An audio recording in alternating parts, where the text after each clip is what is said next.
ready to talk about the schism between alchemy and magic. We've already talked a little bit about the fact that they were both considered complementary aspects of the same divine science, being Hermetic arts.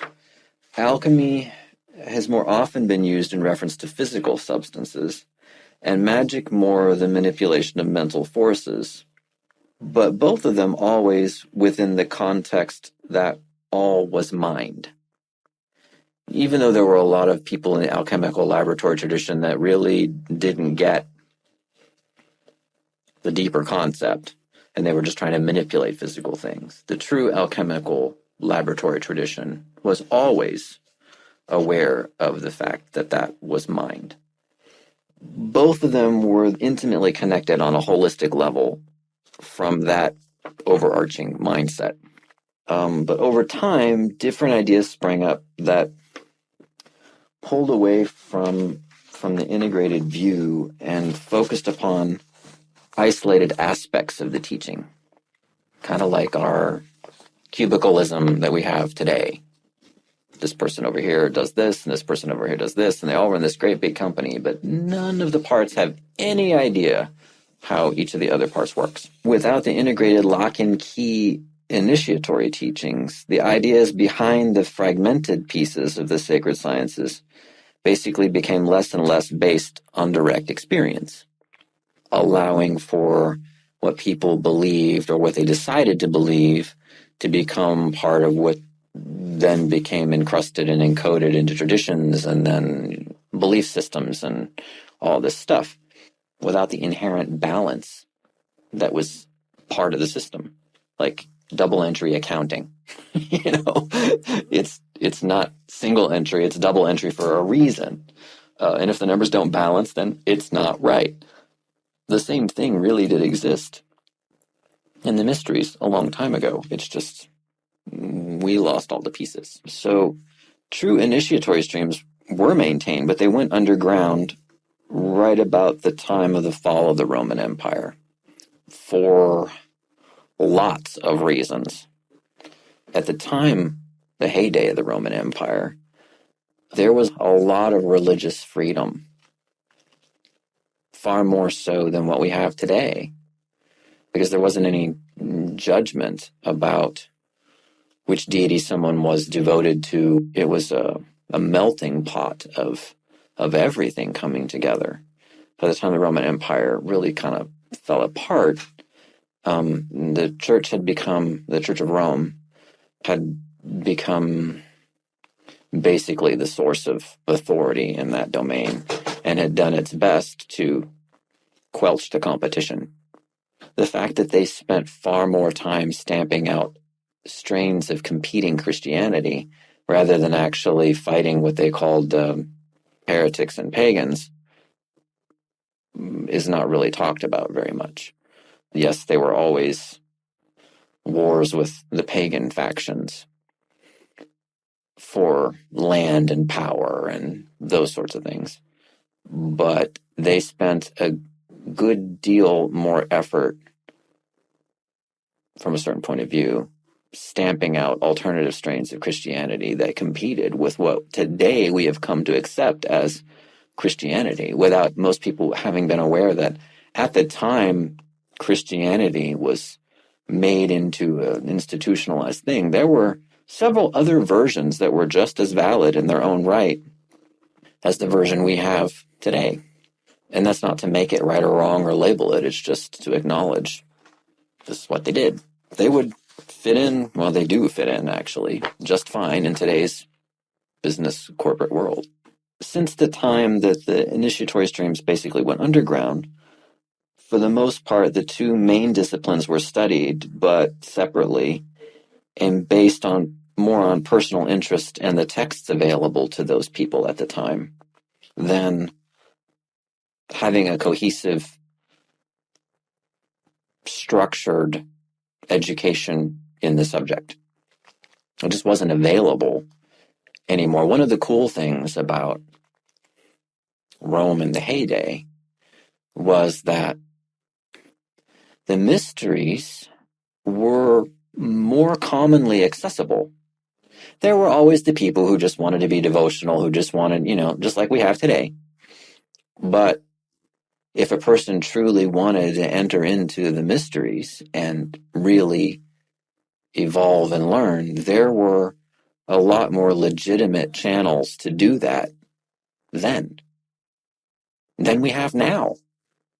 We think we've evolved and we've grown and we've done all this, but really, in some ways, we've taken some huge back steps.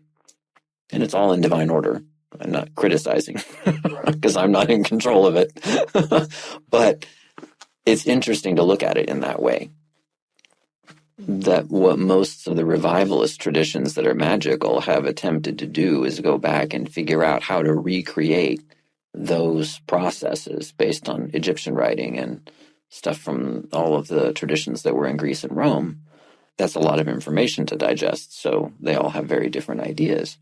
But the idea that we're now trying to go back and figure out what they actually understood 1,500 years ago is a little humbling when you look at it from a certain point of view. With all of our mastering the technology of seeing further into space and doing all kinds of things, the one thing that we've neglected to do is understand ourselves. We've got it down to photons and quarks and all kinds of stuff. And by the time you get down that far, basically the physicists are like, well, really, there's nothing there. Now they're coming around to looking at it in a slightly different way, but they're going to have some growing pains. So alchemists since that time have always acknowledged the material aspects of the work, but they didn't always have proper magical understanding. And likewise, magical practitioners did not have proper classical alchemical training, so they were not able to understand or make progress in laboratory alchemy, thus concocting elaborate schemes that were approached only as a psychological practice because they didn't know how to do the laboratory part. Many of them decided that if I don't understand it and I can't do it, then that must not be real, right? So it must only be psychological because this laboratory stuff, they were just trying to turn lead into gold. The only people who tried to turn lead into gold, real lead into gold, were the people that didn't understand that alchemy was really just psychological, that's what the adepts were doing. It was just an elaborate cover scheme. And that's not true at all. There is, of course, an internal component to all of these processes, but that notion didn't come about until a couple hundred years ago, at the most. Up until then, alchemy was very laboratory. There were a few mystics like Jacob Boehm, people who really were opened up to mystical levels of experience, but they were very Christian and they wrote it all down and they had these amazing, beautiful experiences, but they didn't have practical laboratory training. So they couldn't put their experiences in writing in context of that. They couldn't say, I'm having this mystical experience and that correlates with this laboratory process or with what we learn or what we see from this laboratory process.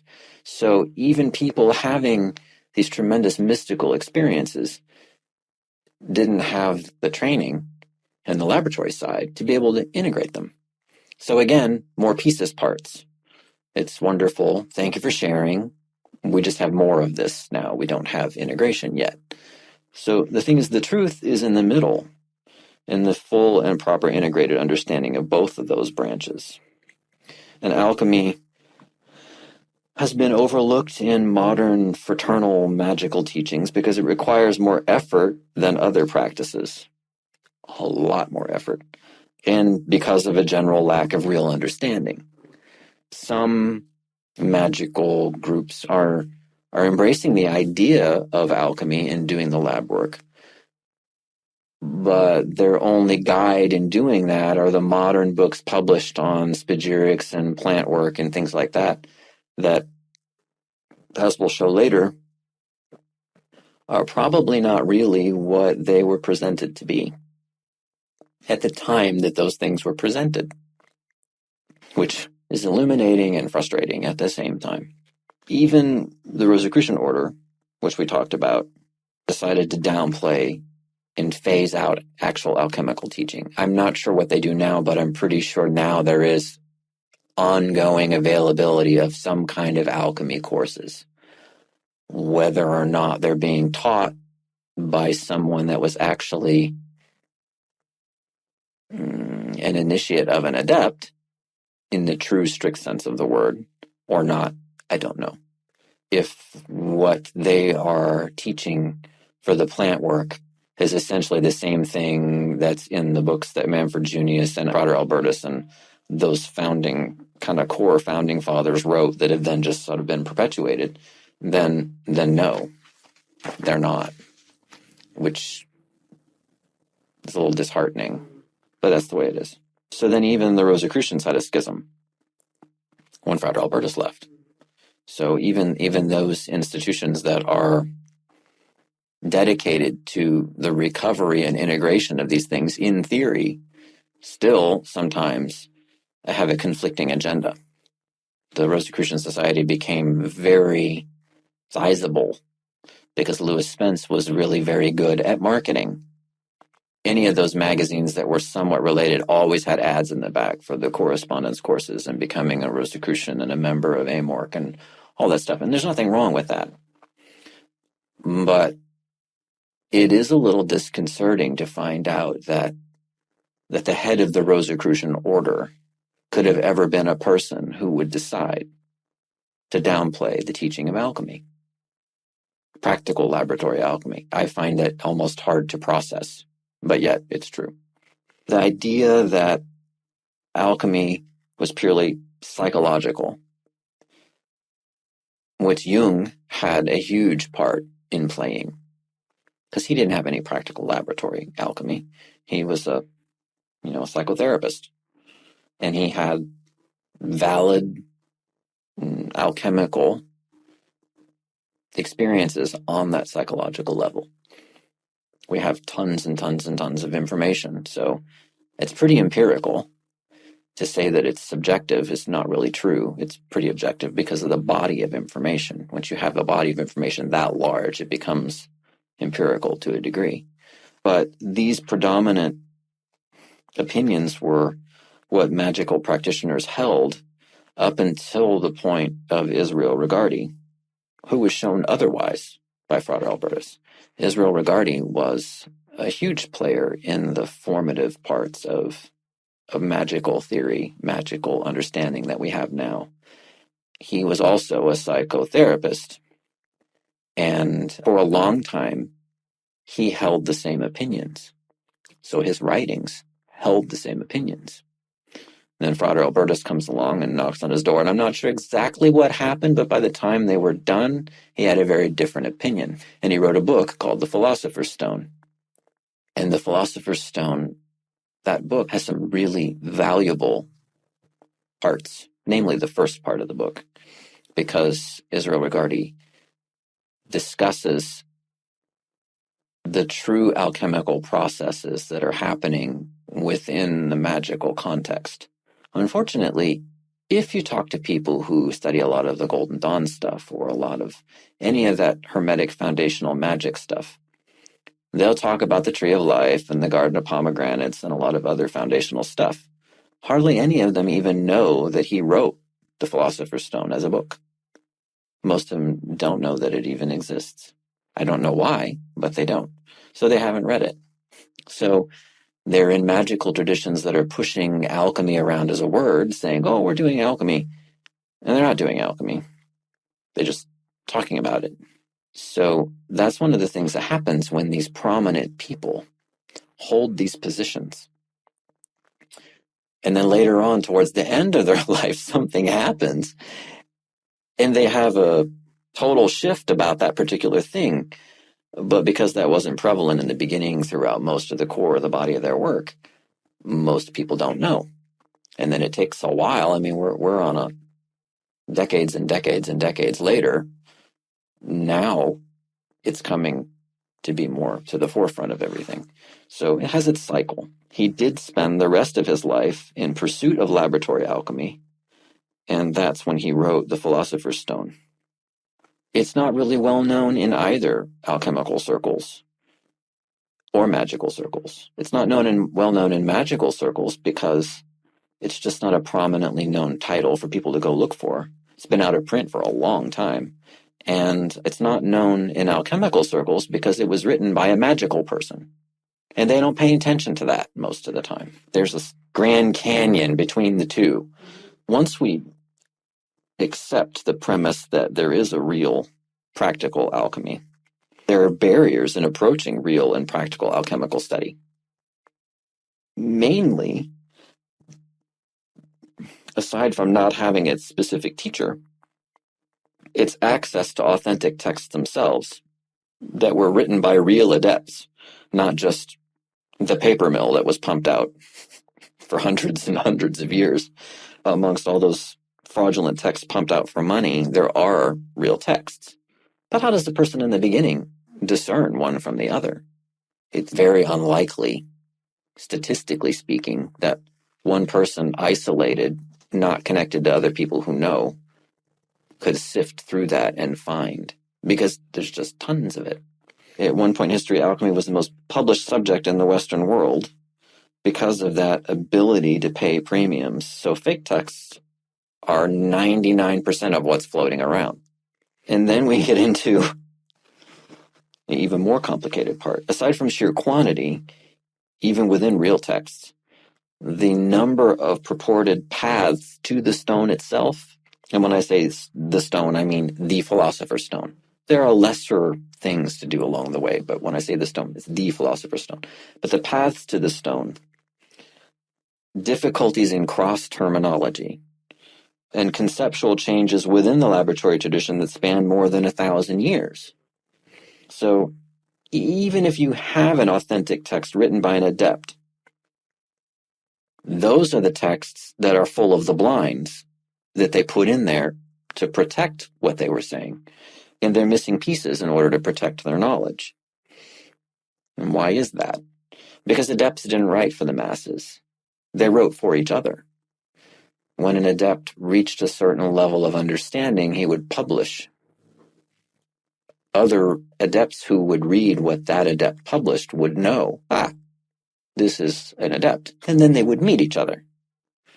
That's one of the ways in which they found each other and communicated, was by what they published. And so, just like the grimoires, there were always things left out, or they were published but out of sequence. So it would tell you to do this part first, when really the second part was the part you needed to do first. If you don't know what comes first and second and third, you have no way to evaluate a text to say, was this guy really putting out the truth, or was this one of those fake texts that people just circulated to make money off of? That's a challenge. And then each text itself has to be studied and interpreted holistically. If you reach outside of one writing from one adept into another one, and then try to understand what this one's saying by what you think about the terms that this one used, you're done before you ever get started. Because adepts were writing from an isolated position. So each of them developed their own terminologies in the way that they described things. And over a span of 1,000 years, different concepts came into play that changed the way things were written about. So when you're looking at two different manuscripts, that has to be taken into account. Most people don't even know where to begin to try to take that into account. So that's a problem. But you can't look at something that was written 500 years before something else and then compare the terms and see if you can figure out what they're saying. This is not going to happen. For instance, in the acetate path, which is the path that I know the most about and the one that I follow, the one that I think is the most reasonable one to assume actually works. Throughout the course of time, the few adepts that we have that are reliable that wrote about those things, they all called them something different in terms of the primary parts. So one of them called it the red fume and the white fume. One of them called it the red mercury and the white mercury. One of them called it the red wine and the white wine. If you're just reading these things, you have no idea, because you've never been shown the process where you can see the white fume and the red fume, you wouldn't have any idea what they're talking about. And they look different in different parts of the process. So while you're doing it, you can say, okay, I can see why they call that the white fume and the red fume, even though the red fume really is kind of orange. And then when you look at it in the jar, you can see, I see why they called it red wine and white wine, because that's what it looks like. So even the same process, they're describing it accurately, but they're describing it from a particular point of view in the process. And then that's how they wrote about it. And you need more than a secret decoder ring to make your way through one of those texts. That's one of the biggest problems. Then being able to discern which path the text is about is of paramount importance, because most of the quote-unquote paths that are out there, and many of them may be true legitimate paths, many people believe that they are, but the adepts that I have had the privilege of knowing have told me the same basic thing, that the only path they know of that anyone have ever really completed and successfully executed was what they refer to as the acetate path. It's a particular process, and that refers to the mineral alchemy work, but it's a very exciting thing. But there are all kinds of paths in alchemy, and that's just the Western paths. So, you have the very exciting path of the red dragon and things that sound very cool, the Flamel path, and path of the red dragon is literally using mercury, which is borderline insane. And yet it's still very much alive in certain Eastern traditions where they do that, and they've been doing it for a long time, and they've found a way to deal with that. And I'm not going to say that what they're making are actually quintessences. They're based on an entirely different kind of alchemical approach. There's Western alchemy, which is the alchemy that we are talking about. And then, of course, there are parallel to that, there are Chinese and Indian lines of alchemy that are just as legitimate in their traditional standing as anything Western. But my understanding of both of those is very limited, and it's also centered a lot around mercury. If you're going to study under someone that's truly an adept or master, you learn what they're teaching. And if they're teaching you how to make an actual real quintessence out of mercury, then great, because you've got a master. That's very different from running around thinking you're going to figure it out on your own and dying of mercury vapor or whatever you end up dying from that goes along with the rest of that process, because it's very toxic. So aside from that, then there's the Flamel path. Nicholas Flamel is the most famous documented alchemist. He was a real person. He was a scrivener, a bookseller in, I think, 1300s. And he, to shortcut the story, basically at some point ended up funding hospitals and churches and renovating churches and building cemeteries and doing all kinds of things that a regular, simple bookseller would never have had the money to do. He set up all kinds of charities, and he's still renowned in France today.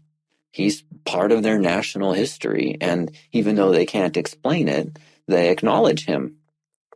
And people come up with all kinds of theories about how he got all that gold and how he did all that, because it was staggering amounts of money. Even today, it would be staggering amounts of money. And the explanations that he gives in his own writings, in his own hand, are that eventually he figured out this process based on a book called the Book of Abraham. It took him 30 years to understand the book. And then he and his wife did the work. She was just involved in it as he was.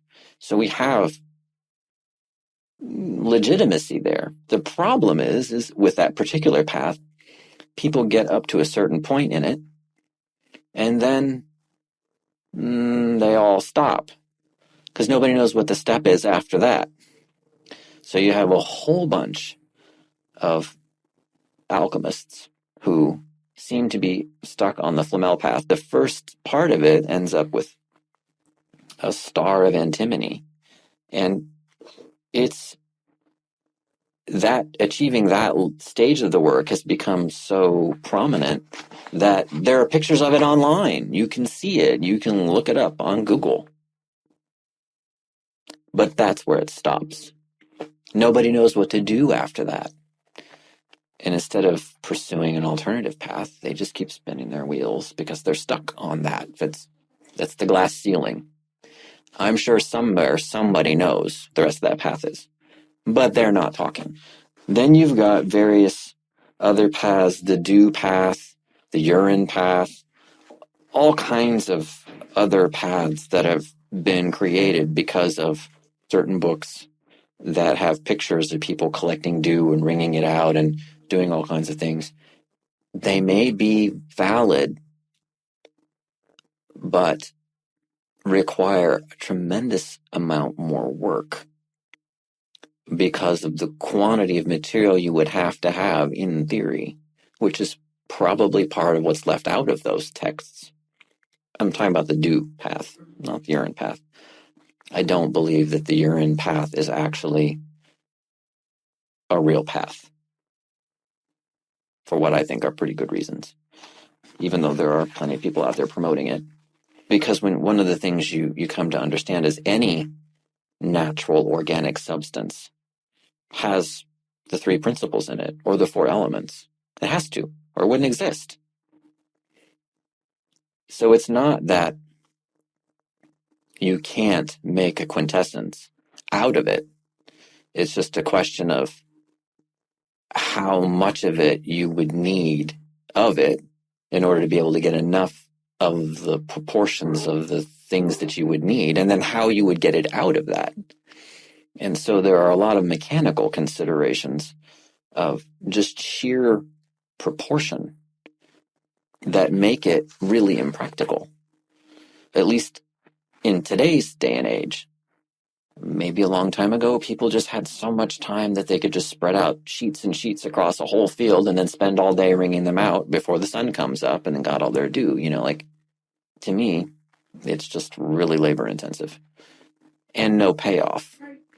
So the urine path, the reason why I don't think that that's a path to the stone is because,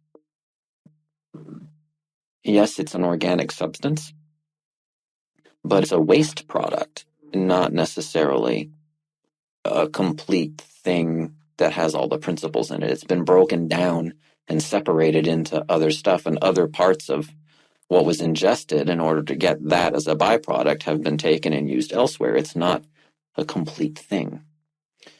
I do think that it has been effectively used as a solvent because of the acid. I think that clearly it has health properties. We know it has health properties because the American Indians used it for a long time. They still do because of what it will do. But as a foundational process for creating a quintessence, I don't think so. And I've never seen any evidence to the contrary. Taking all that into account, the other things that are a barrier are modern theories that are being piled on top of the whole process that don't actually have any ancient premise for the work, or not a properly understood premise for the work, like astrology, which makes things very complicated. some of the teachers, fortunately, I was lucky enough to not have to go through this, but some teachers required their students to learn how to do incredibly complicated astrological horoscopes for timing, for all kinds of things based on locations and just all this stuff, because Albertus was very much oriented that way. And he wasn't the only one. In getting into the problems of trying to do it based on astrological calculation, it's really lucky for us that we can actually circumvent that, because that opens an entire can of worms. It's such a huge can of worms that I'm almost even sometimes afraid to discuss it, because people don't want to hear that what circulates as Western tropical astrology is its own creation. There's nothing really connected to, other than the archetypes themselves and the understanding of the archetypes. That's valuable, tremendously valuable. But the calculation of it, in order to calculate a time and a place, in order to do a quintessence, or any lab work, or any magical work for that matter, is nothing but a big crapshoot, because there's a whole bunch of assumptions that come into play. And most people don't realize where those assumptions come from, where those rules come from. So basically, 1700 years ago was the last time the tropical ephemeris really lined up with where the stars really are, because Ptolemy VI of Egypt, a Greek pharaoh, was the last one to do it. And when he did it, he fudged a few things, because even he said basically the calculations were too complicated. Part of the reason is because he was Greek and the Egyptians didn't teach him everything, because they didn't want him to know, because they didn't trust the Greeks. And so what we have handed down as kind of how things work was a bit of a bastardization from the very beginning. Only nobody really knew that. I mean, who would know that, right? So that's one major problem. Now we have sidereal astrology, which shows, and Eastern astrology has always been sidereal. Western astrology, for a long time, was all tropical, which is just a different way of looking at it. But it was based on a tropical ephemeris, and the problem with the tropical ephemeris is it doesn't take into account the precession of the equinox.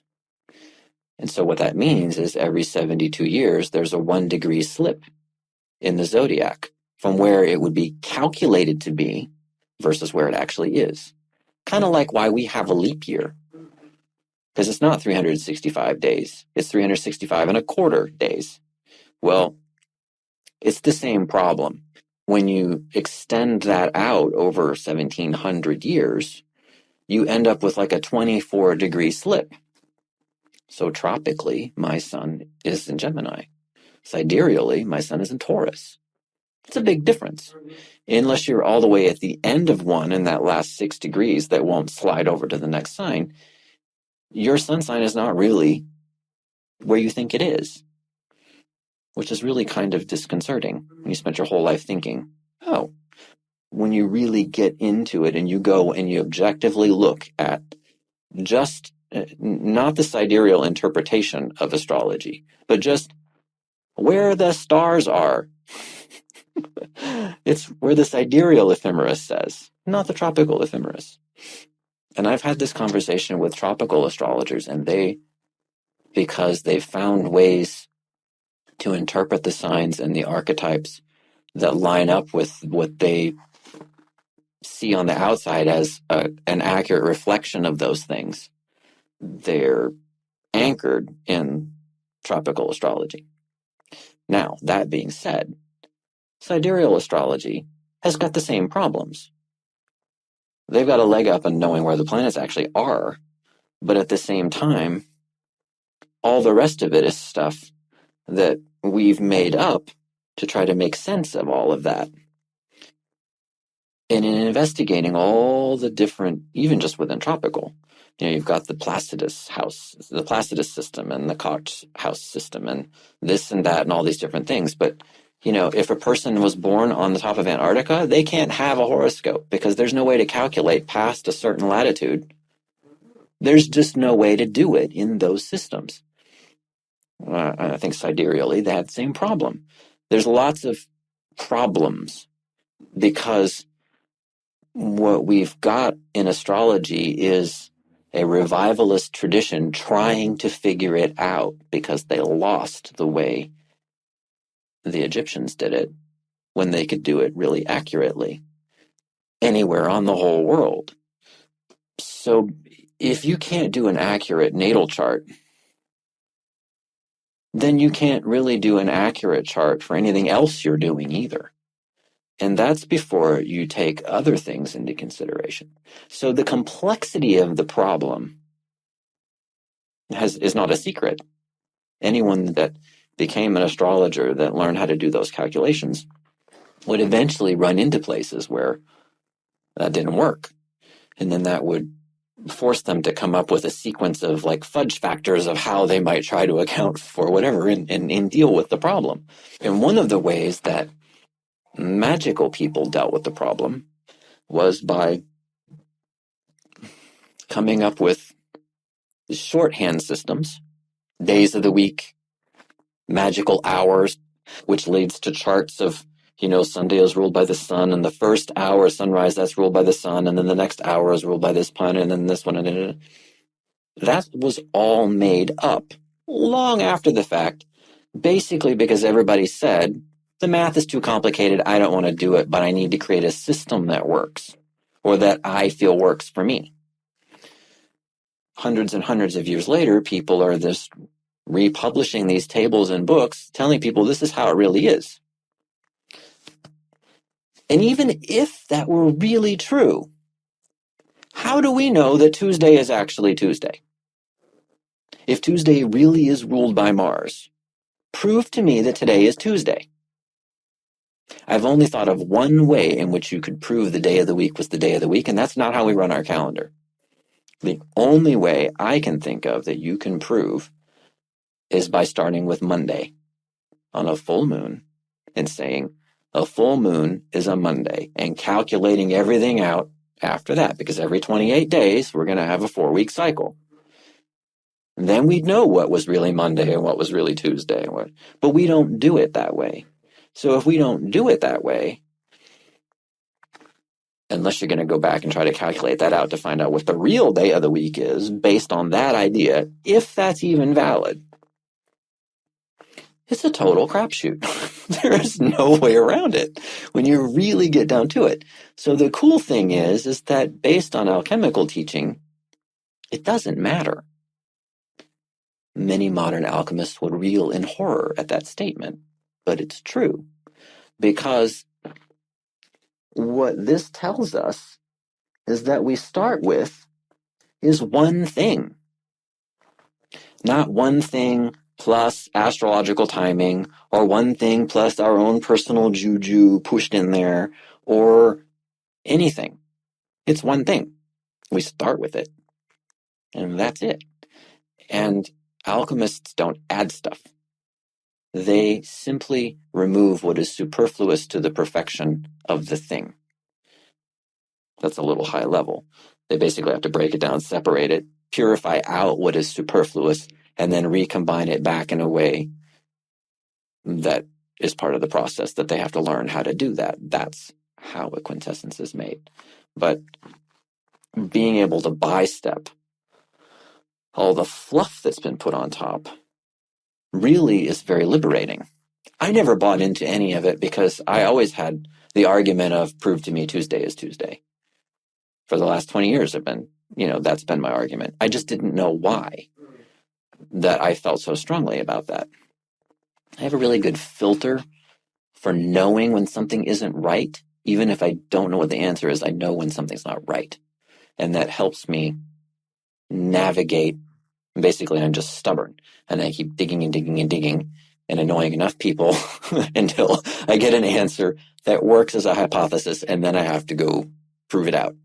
And that's just the way I function. So it's really nice to be liberated from having to do astrological calculation to be able to do alchemy work, because some of them would wait months and months and months to be able to try a process because they believed that it wouldn't work unless they had the correct astrological configuration. Now, adepts know that that's not true, but they have allowed the mainstream occult alchemical community to continue thinking that it is, because basically, until somebody really gets that, they probably don't have enough understanding to be able to do real alchemy anyway. So it's really not, it really doesn't affect much in the net effect of it, really. I have a problem with that. I have a problem with that whole notion of disinformation.